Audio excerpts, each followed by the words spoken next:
আসলে বিশেষ যে সম্মাননাটা পেলেন কেমন লাগছে? অনেক সম্মাননা তো পাওয়া হয়। This is so beautiful actually. মানে আচ্ছা আমি এই কোশ্চেনটা খুবই ভালো question. Thank you so much for asking me this question. আমরা স্পেশালি অ্যাওয়ার্ডটা পাওয়ার জন্য আমি আমার জীবনে সমস্ত পুরুষদের আমি অসংখ্য ধন্যবাদ দিতে চাই। আমার মনে হয় ওই যে বলে না সৃষ্টির যা কিছু সুন্দর কল্যাণকর অর্ধেক তার করিয়াছে নারী অর্ধেক তার নর।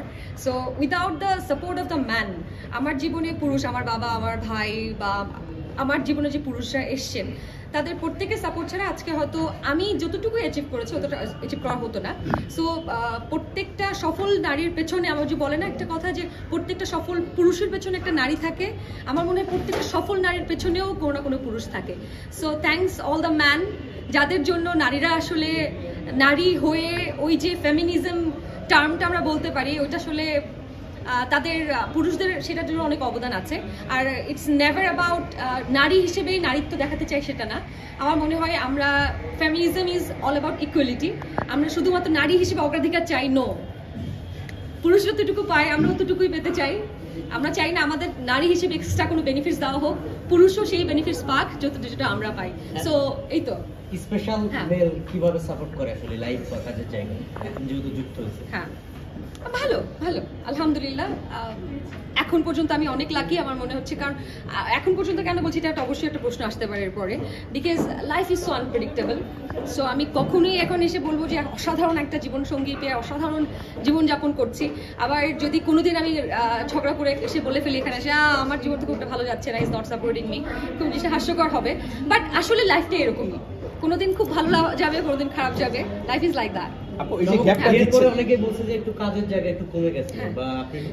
It's not because of marriage. It's because of আমার মনে হয় I have got that maturity now যে কোন কাজটা আমার করতে হবে কোন কাজটা করতে হবে না, কোথায় আপনাদের কোন প্রশ্নের উত্তর কিভাবে দিতে হবে এটুকু আমি বোঝার শুরু করেছি। দ্যাটস ওয়াই হয়তো আমার কাজের সংখ্যা কমে গেছে। আগে আমি অনেক কাজ করতাম, যেটা বুঝতাম না সেটাও করতাম, যেটা বুঝতাম সেটাও করতাম। সো সেটা কি চ্যাপ্টার পড়ার পিছনে কারণ কি বড় পর্দায় আসা না? না না এটা এরকম না। আমার কাছে বড় পর্দা ছোট পর্দা এটা ম্যাটারই করে না। আমার কাছে গল্প ইজ দ্য থিং। গল্প যদি ভালো হয়, আপনি আমাকে একটা শর্ট ফিল্ম করান বা একটা ছোট যে কোনো একটা ছোট নতুন একটা ইউটিউব চ্যানেল একটা কাজ হোক, বাট গল্প ইজ এভরিথিং।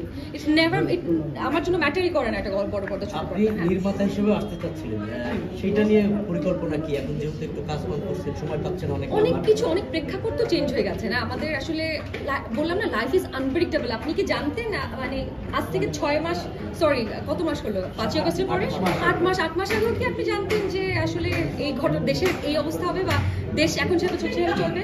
আমাদের ওয়াইল্ডেস্ট ইমাজিনেশনেও ছিল না। সো এই তো আমার মনে অ্যান্সার তো হয়ে গেছে এটা। আমি জানি না, লাইফ ইজ আনপ্রেডিক্টেবল।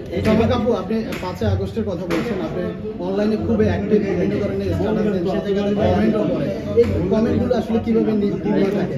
কোনটা? সরি এই যে 5 আগস্টের পরে আপনি খুবই অনলাইনে অ্যাক্টিভ এবং বাংলাদেশের রাজনীতি নিয়ে বা প্রেক্ষাপট নিয়ে